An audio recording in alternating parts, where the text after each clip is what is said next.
Well, I'm not even singing.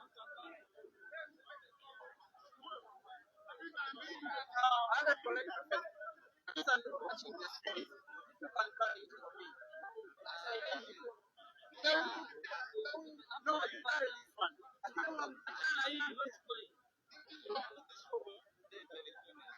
Yeah.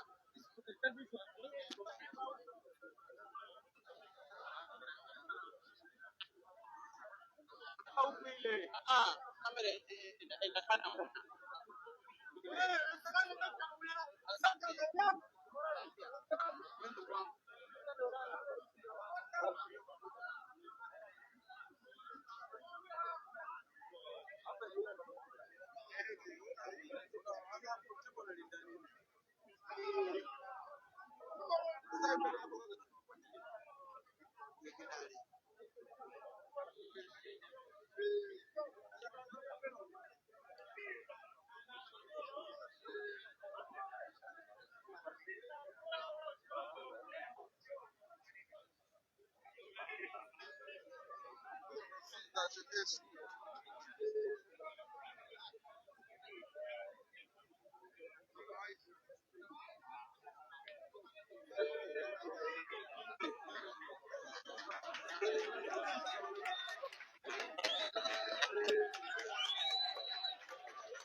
I'm still starting my stream, but it's on.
A very good evening from South Africa. If you're watching from South Africa, I'm just insinuating very good evening from Tanzania. Good evening if you're watching from Uganda, from Kenya, from Malawi, from Eswatini, from Botswana, from Zambia, Zimbabwe, Namibia, and everywhere where African football is always watched. Before I can complete the greeting, Aden Joseph yet again delivers. You are watching arguably, and I'm saying arguably, the best two shooters that the continent of Africa has gotten at the moment. South Africa's Aden Joseph, the most accomplished African player in terms of number of continental championships won, while Cesar Chandigarh is arguably, in terms of present group of players, the best player on the continent in terms of what he is delivering on the African pool tables today. Every time that they get to play, the entire African continent patches are called. And dear viewers, Aden Joseph and Cesar Chandigarh are racing to 7 for a place in the final of this ongoing 16-man comp here at Q Masters in Tanzania. It is only a dress rehearsal of the main event.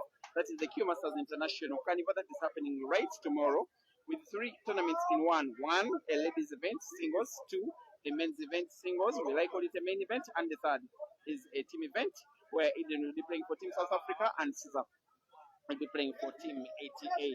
It is 2 frames having been played between Aden and Cesar, and the players have so far equally shared the scores, with scores being at 1 all. Aden aiming for black for the second time in the match. He will get to sink it in and will lead against the Scorpion by 2 frames to 1. Welcome to Break and Fish Live Facebook, Break and Fish Live YouTube, Q Pixels Photography Facebook, as well as Q Pixels Photography YouTube, where this live feed commentary is being shared at the same time.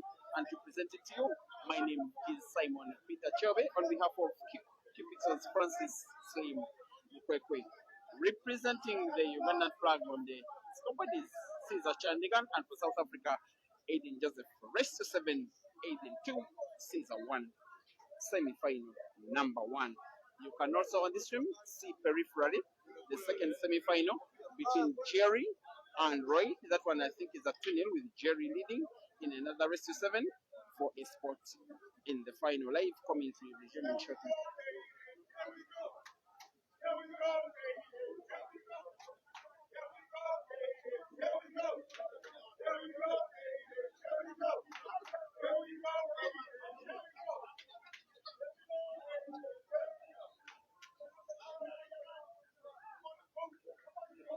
In the meantime, those who are watching on Kipixel's photography, the admin of the page has refused to have another money match with me. He did accept to have it when I was still at home. When he saw me at the arena, he became afraid of a third straight defeat. That is not the decision we're here today. We are now here witnessing the continental affair. I am like yourselves, guys. When Aden is playing against Cesar, I stop watching whatever I was watching because I have to witness the action live as it happens, as the ghost who gets to play against Cesar this time round with Aden in tip-top form. These two players had a very good build-up. In Uganda, there was the 32-man cup that was brilliantly won by Cesar over the course of last weekend, the same weekend that Aden won a double life competition in Johannesburg, winning positions number 1 and number 2. He will get to roll back to the corner pocket top left and will be leading by 3 frames to 1 against the Scorpion. The Ghost is now becoming the favorite as he needs to win 4, while the Scorpion will need to win 6 out of the next 9. Aden 3, Cesar 1, rest to 7.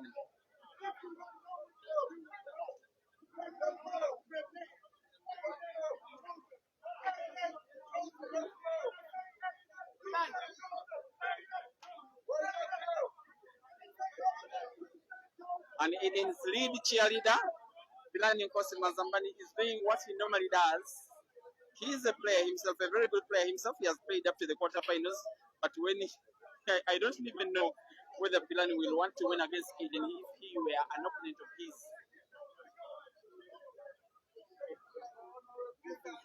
And guys watching on the YouTube feed, let me look at the camera quality. It does start well, then later the network starts to disturb me a bit. No, it looks good. I'm also watching, guys. It looks good. I don't know why you're complaining. It looks good. Maybe even better than the Facebook stream.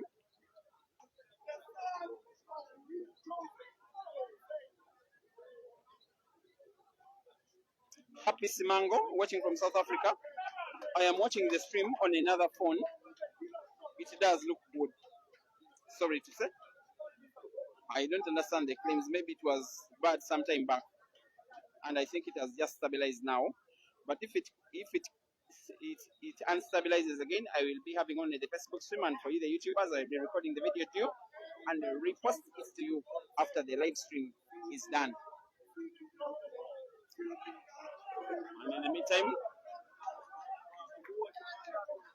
here comes another opportunity for the Ghosts. So many times these guys have been playing against each other. I really feel so proud having been part of the start of matches between these two. What will Aden do about the two yellows touching each other just on the midpoint of the table? He wants to open them up, play white ball into them. Maybe not. He has lost the white ball completely. One of those times when Aden plays the white ball completely off, there is a chance when he plays the first yellow off another yellow. If well guided, it could be driven to the corner pocket. Bottom left is the shot he's trying to do. Yellow off another yellow to the corner pocket. Not on target. Those are things that Aden normally does. This time, not really. And is daring Caesar, whom I call the king of the pattern, to deliver another pattern that will win him a second frame against Aden out of 5.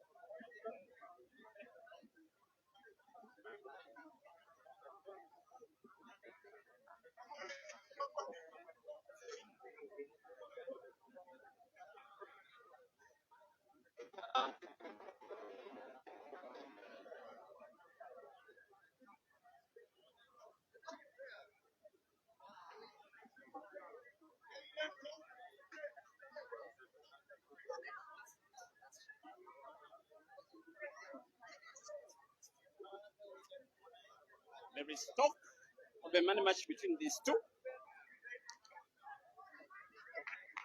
There is nothing confirmed as yet. Maybe this match will be an inspiration. Whoever wins could inspire attempted revenge against whoever loses. The Scorpion will be having the role of putting 3 reds.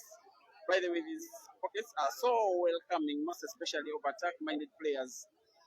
You like to call them bucket pockets. Yes, we are playing on bucket pocket tables. As the Scorpion now is on 2 reds. We'll start with the one closer to the center pocket on the left first, the other to the corner pocket top right, black to the corner pocket bottom left, and then the Scorpion will be winning a second in a row, following a pattern and utilizing it quite effectively. He's winning a second frame.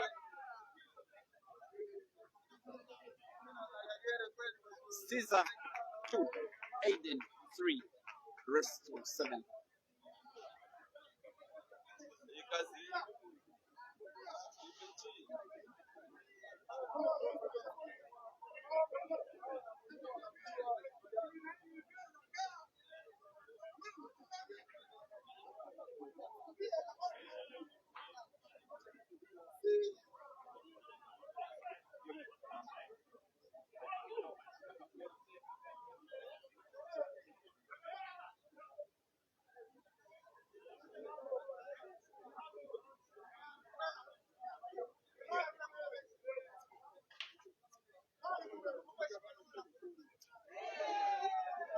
When there is a dry break, there is a celebration. When a ball is spotted, there is a celebration in the opposite direction. I have to tell you that Aden was getting off his seat to come and try and win by reverse dish until a red got sunk to the center pocket on the left. The Scorpion, as is called by nickname, will be attempting to win frame number 6 and win it by break and finish. And here he goes. Playing for himself as Caesar, playing for his management team, the Advanced Talent Agency, playing for his club, Upper Volta, also playing for his country, Uganda, now on 5 reds. Not easily finishable a frame at all. Lots of banter between Caesars and Aden's fans, the biggest banter on the African continent. No shadow of a doubt. These two guys are the most supported in terms of number of fans on the African continent in whatever order. And I can tell you that when Aden came to Uganda, coming to 3 years ago, he told me when I went to pick him at the airport that yes, he has come to play in comps and money matches, but he's mostly looking forward to the money match between himself and Caesar. That match came on that Saturday evening in Kampala. The venue that is called Tickles and Giggles. That money match when Caesar led by 20 frames to 16, and then Aden won frame number 37 and 38 and 39 and 40, all of them with one visit of the table. Then one of the longest sports deciders I have ever witnessed between players of this quality, about 17 minutes, when Aden won the race by 21 frames to 20. He celebrated that win even more than he has celebrated some big events that he has been winning, like the 2 All-Africa Pool Championships that he has back-to-back and current African champion, at least officially, by the All-Africa Pool Associations. And then Caesar followed Aden up to Kenya, an event that was sponsored by James Kuria, Jim Kush. Yes, Caesar got sweet revenge, winning by 21 frames to 20.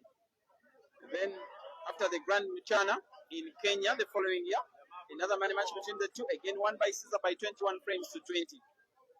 And then Africa, the All-Africa Pool Championships in 2023 in Johannesburg at Flames, where Aden trains most of the time. Caesar got to defeat Aden in what surprised me by 21 frames to 18. One of the times when I saw that Caesar is really loved not just in his country and the rest of the continent, but also had even fans of his in South Africa. And I know that Marisa Sefomokansi is watching and is supporting Caesar and will should Caesar win, then he will be making all those funny Facebook posts which got him blocked by Trish Naido. Also, Kibimkani Tembu, South African manager of Caesar. The two have a very good relationship. When I came to this place yesterday, I saw the guy that I last saw about 7 years ago, Mr. Kibzoke. I was with him in 2023. Before then, I had last seen him 5 years earlier. Then he said, I came to surprise the Scorpion. He came wearing a Caesar jersey simply to surprise his favorite player. He has also told me that whatever is the outcome of this match, he wants Aden to stake an amount of his choice, and he wants to stake on Caesar. He is that passionate about his player. And then Aden, the guy who will even play a $10,000 spot with Caesar if Caesar is winning. As long as, of course, there is permission from the ATA Caesar's management team, we could have that match happening, most especially after the big tournament is done here at Masters in Tanzania. The host now has a chance to extend his lead in a frame that Caesar wanted to go for, that was never ever going to be easy. On 2 reds now is South Africa's Aden Joseph. One of the most dominant forces in the history of African pool, if not the most dominant. Quite good at black ball, quite good at high ball, quite good, even better at 9 ball. And now wants to take down the player that so many know as the best currently in black ball on the continent. Aden versus Black for the first time in the match in 6 frames. He gets to sink it in and leads by 6 frames. Sorry, by 4 frames to 2.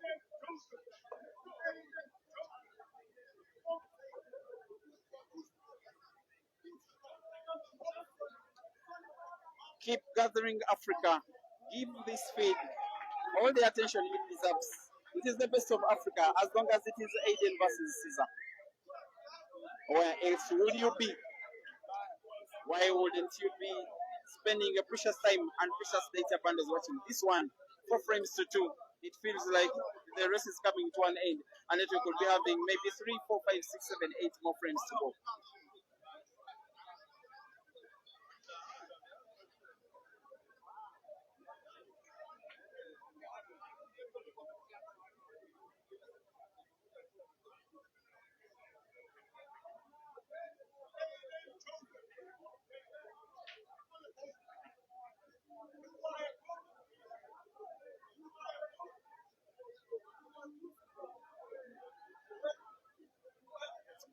Kelum Tumu, thank you for watching. Asking about the race, it is to 7 on Qpixel's photography Facebook page. Anele Mambo. You say the king of Africa is Marisa Silva Mokansi. Thank you for watching. You say you are going to put South Africans to sleep tonight. This guy is not a Mzansi at all. Marisa even told me that he wants to come to Uganda to see the place where Caesar is born. Marisa. And whoever is near Marisa now that Caesar is down, kindly give him a hug. He's not having a good night. Danny Lovo, also thanks for watching. Owen Takunda, Wilson James Sizio, as well as Naka. Majority of them seem to be supporting Caesar. By the way, Marisa this morning advertised the cup by congratulating Caesar for winning it, this 16-man cup. How long you could be Marisa if Caesar doesn't win this match? But I know that if he finds a way to win, then you could sleep a happy guy. But only if he wins the final as well. He has first to make a mighty comeback against Aden Joseph. Yeah, he is on 4 reds now. 2 of them kind of dead, the ones which are closest to the screen. On the right, if you're watching on Qpixel's photography, but also bottom if you're watching on Break and Finish Live. Not a very bad way to recover. Look at the situation at the bottom end of the table on the right hand Qpixels, where there is a red, but there is a little bit of space between that red and Joe on the right for Eden to try and pass his yellows. This is the shot he must play Eden. He may want to open them up, play yellow to the center pockets, backspin, draw white ball backwards to open up another pocket. Shot has come a little bit short. He's one of those players, Eden, the kings of the recovery.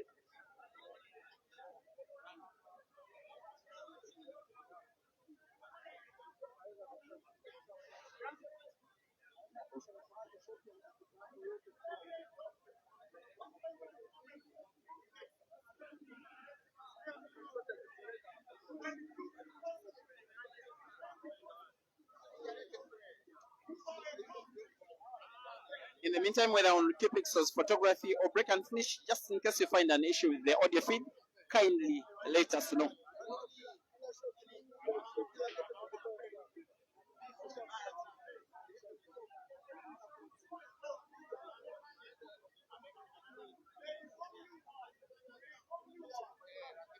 The arena is full to capacity. While we have just around 14, if not 15 tables, there are 2 semi-finals, but all of the focus of the fans is on one of them. This is Staff of Dreams. The Staff of Dreams has gotten one of the Dream players fouling. Advantage to the Ugandan Scorpion. This should be him winning frame number 7 and winning it quite easily. The free shot is testament of his intention.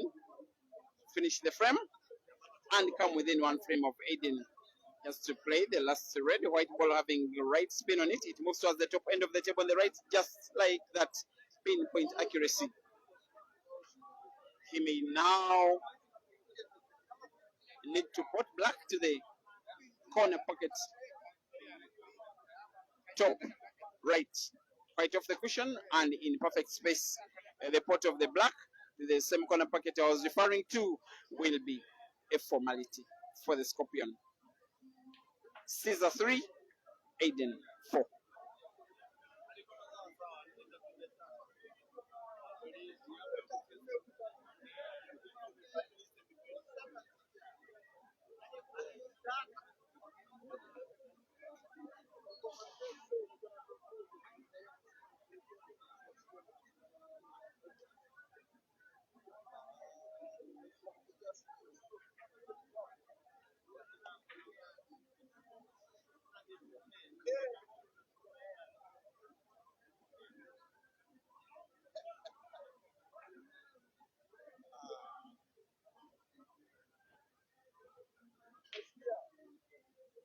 Very crucial frame number 8 coming upon us for both players. For Caesar to try and equalize, for Aden to escape away from what will be a pending equalizer from Caesar.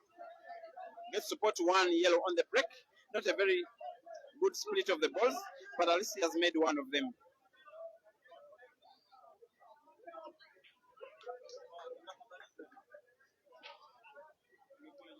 After this, then we shall be having a final between these two, where in the second semi-final, South Africa's Jeremiah Naido is leading by 3 frames to 4 against Zambia's Roy Kapwe. Therefore, an all South African final is pretty much possible. The only guy that can stop it is either Caesar or Roy in either of the two semi-finals, where both players that could stop that all South African semi-final are trading by 3 frames to 4. Caesar will be playing a little bit of defense. Could be a foul. Very easily a foul. Complacency from Caesar. Advantage to the Ghost. And once again, Milani Mazambani will be leading the cheerleading for the Scorpion, for the Ghost, as he aims to pull away from the Scorpion and gain a 2-frame lead. He did promise me Aden before the start, actually during his match with Saif when he was leading by 4 frames to nil. I just told him that you normally don't give your A game when you are in East Africa. Then he said, this time I'm going to chow them all. He has so far chowed 2. He needs to chow 1. And the one that he really must chow to claim to have conquered East Africa.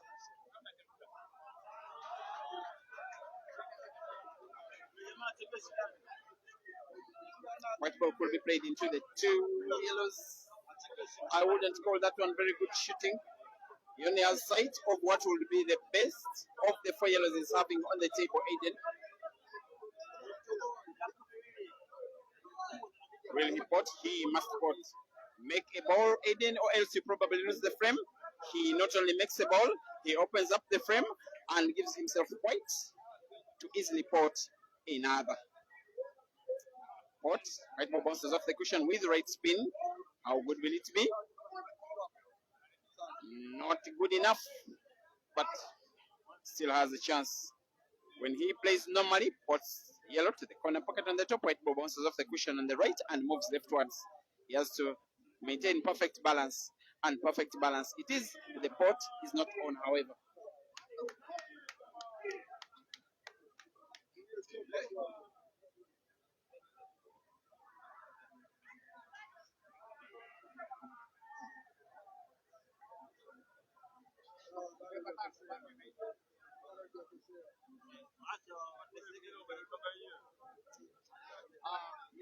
You have Vodafone.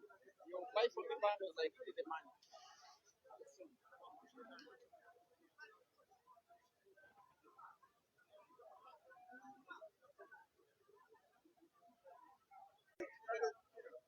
This one is the source. There is bundle. There is bundle.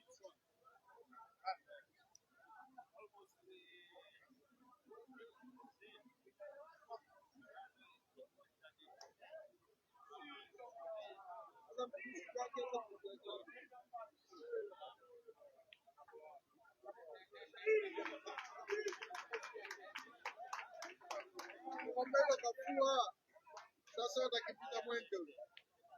Sasa watakipita mwenge.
Come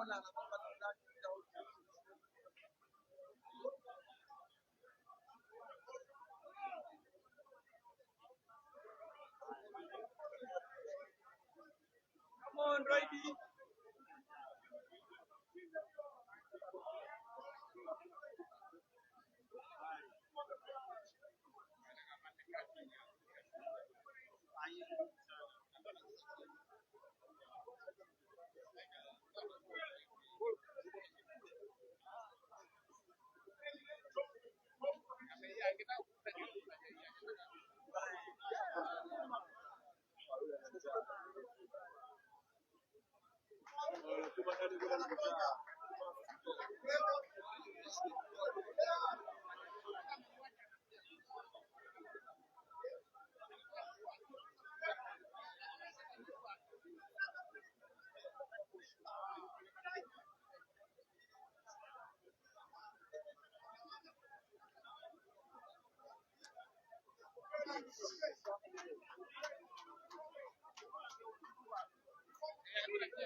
It is too tense.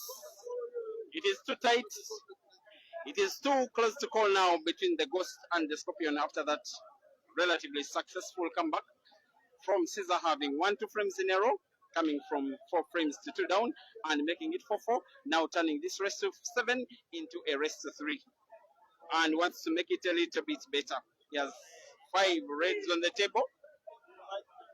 Will be mindful, Caesar, that any miss he has gotten in this relatively bad looking reds frame will be winning the match, the frame, most especially for Aden.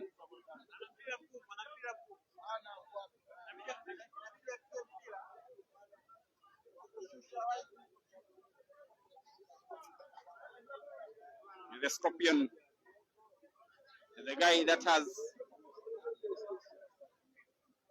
demystified the dominance of South African pool on the continent for the last 10 years. Coming in the midst of the South Africans, sometimes playing against them fairly, sometimes losing, but many times winning against them, sometimes having heavy wins, some winnings being so mighty.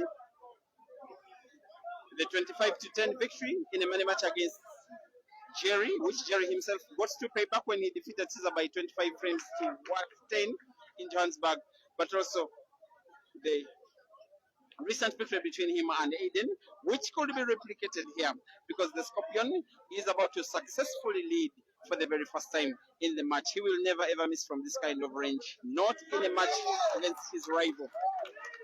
This Scorpion leads against the Ghost by 5 frames to 4, racing to 7.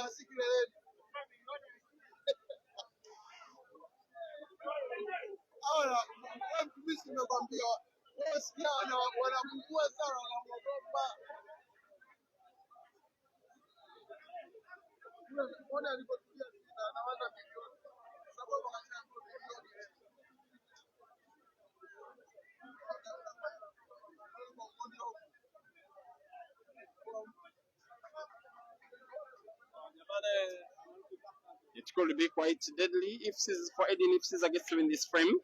Big break. He will probably not make a ball. Yes, the Scorpion doesn't make a ball. Yes, the Ghost gets a chance. The Hunter is now being hunted.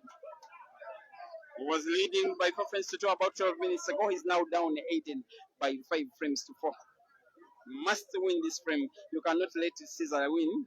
Sorry, lead by 6 frames to 4. Needing 1 out of 3. The comeback will be quite unlikely. Win this frame for Johannesburg, for South Africa. Aden.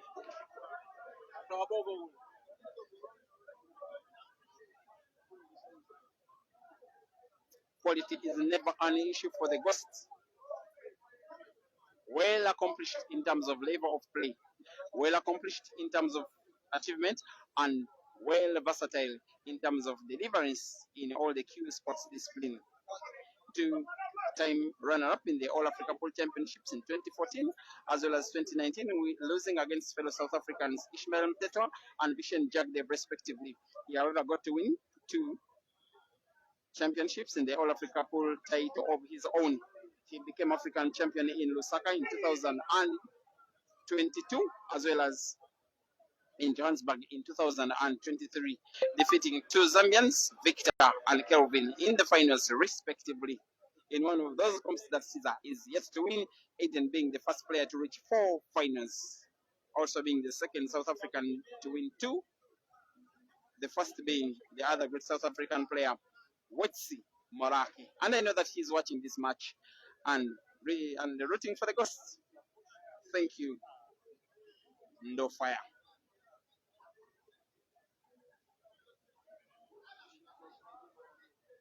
The Scorpion will be having a chance here. Call it a half chance.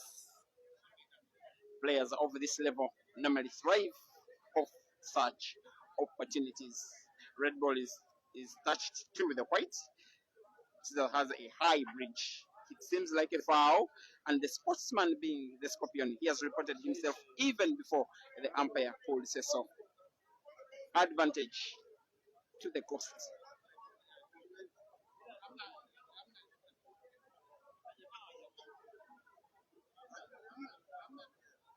More likely than not, when you foul against Aden, normally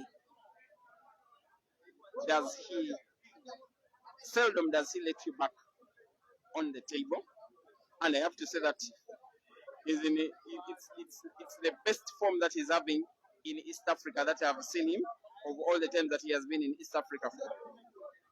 In the SADC region, he's so dominant, having won comps in Zimbabwe, dozens of comps in South Africa. He has won 2, actually 3 comps, actually 4 comps in Zambia, international ones.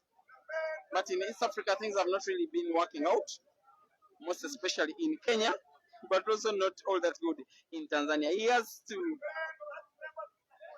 do something about today. He may want to put yellow and black to respective center pockets on the left and right of their screen. There are 3 reds in between. He needs to maneuver the white ball, not to get himself snookered. White ball may have to bounce off 2 cushions, bottom left and right respectively. Just like that. 1, 2, in perfect space. The Ghost puts the cue ball in a place he would have fancied to place it with plain hand, and will be aiming for the black and will be equalizing in the match. Rest to 7, Aden 5, Caesar 5. Now rest to 2.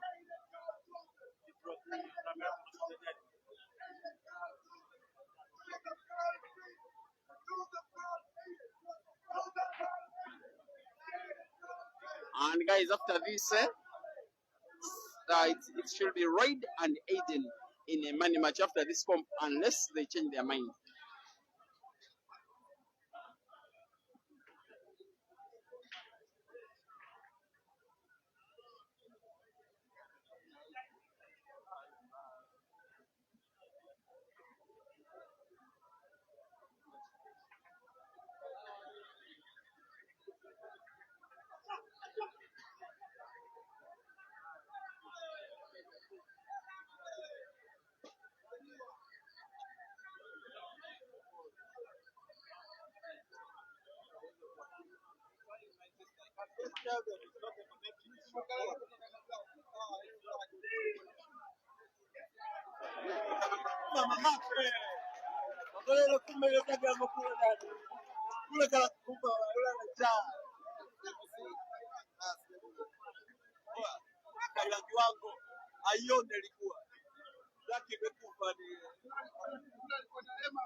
Now, not surprisingly, Marisa Sifomakans is dominating the comment section,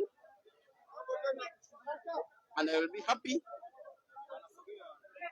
that he will be ripped off his South African passport. He's the only guy that in the sport of pool will be rightly guilty for treason. He's supporting against his fellow South African. I'm joking, Marisa. Thank you for watching and watching always. Probably the Scorpion could be about to make you proud of this by winning this ongoing frame.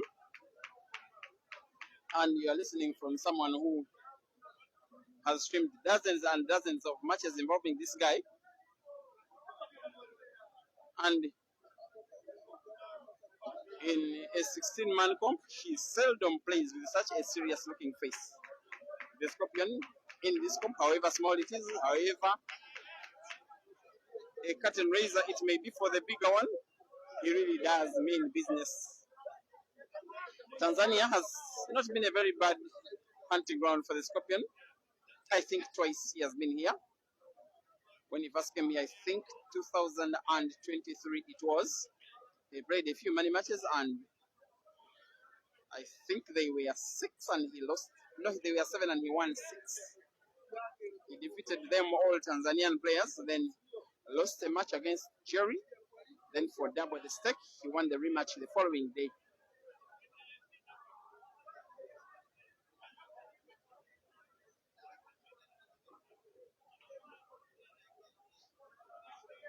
For Aden, in terms of official comps like this one in the African continent, he's ranked higher than anyone else in terms of number of victories, having won tournaments in Zambia, 4, in Zimbabwe, in South Africa, all those neighboring countries. Also came to Uganda, beat Caesar once here. Of course, Caesar has beaten Aden in Johannesburg before. Aden himself has gotten another victory over Caesar in Johannesburg. But frame number 11 is going the way of the Ugandan, making light work of what was a foul on the break by Aden and winning the frame by reverse fish. Caesar, Chandigarh, Uganda 6, Aden Joseph, South Africa 5, race to 7.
Sorry, viewers, for the absence of commentary. We had lost the YouTube stream on Break and Finish Lives. It's back since then. And thank you for on all the platforms, Break and Finish Live, as well as Kipixel's photography. Now making this one of the most watched matches. It is Rest to 7 and it's more than 4K are watching this one live as the Scorpion is looking out to make something special. Trying to make combination shot, both yellow and red, white for bouncing off the cushions, right and left, on target, beautiful, accurate, perfect from the Scorpion. A little bit of a round of applause from his Tanzanian fans. Again, white ball of two, if not three cushions. One, two, not reaching a third, but in perfect space. He should already have seen the last action involving Aden Joseph in the competition, as Caesar will be aiming for black one more time as he aims and aims and aims and shoots and sits it in after a relatively very big fight between the South African in Aden and the Ugandan in Caesar. We finally have a winner. Caesar Chandigarh will be playing in the final of the competition, most likely against the South African in Cherry, after taking down Aden Joseph in the most watched semi-final in the competition. And the final score, Caesar Chandigarh, Uganda 7, and Aden Joseph, South Africa 5.